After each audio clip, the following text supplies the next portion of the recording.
මම ප්‍රශ්න මම හදාගෙන මම ඒවට වටිනකම් දීලා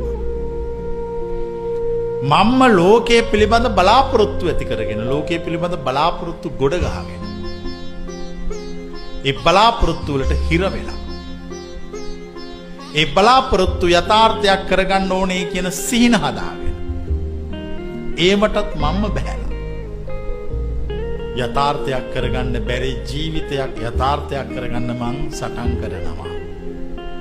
කවදාකවත් ඊතර වෙන්න අවසන් කරන්න බැරි පාරකින් ඊතර වෙන්න සොයනවා. මම ප්‍රශ්න ඉවර කරන්න සොයනවා. ලෝකෙ කිසිවෙක් නෑ ප්‍රශ්න ඉවර කරන්න. ඉන්නේ ප්‍රශ්න අතෑරලා දාලා ගියපු අය. ඔගොල්ලෝ ඕ වෙලාවට කරන්නේ ජීවිතේ බොහෝගොල්ලෝ හිතනවා මම මේකත් කරලා ඉවර කළා මේක කරනවා.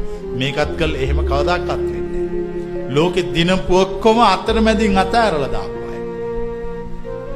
ඒ අතෑරලා දාපු අය තමයි මොක්ෂයටපත් වෙන්නේ. ඒගොල්ලෝ තමයි සදාකාලික නිවීමට හා අවබෝධයටපත් වෙන්නේ. ඕගොල්ලන්ට නිවීම අවබෝධය නොලැබෙන්නේ ඕගොල්ලෝ හිතනවා නිවීම පොතක ඇති කියලා. ඇත්තටම නිවීම ඔබ තුල පවතින.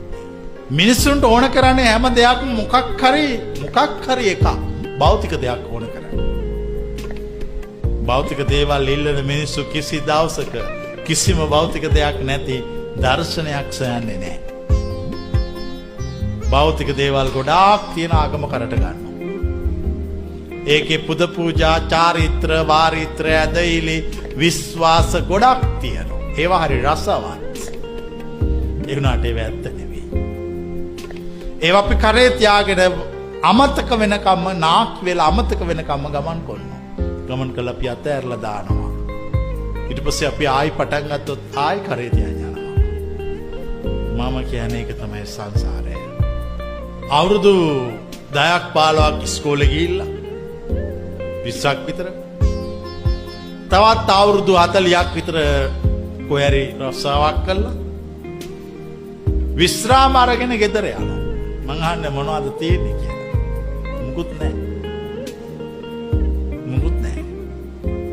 ඒ තමයි ජීවිතය. ඒක තමයි ජීවිතය. කෙනෙක් කල්පනා කරන මේකද ජීවිතය?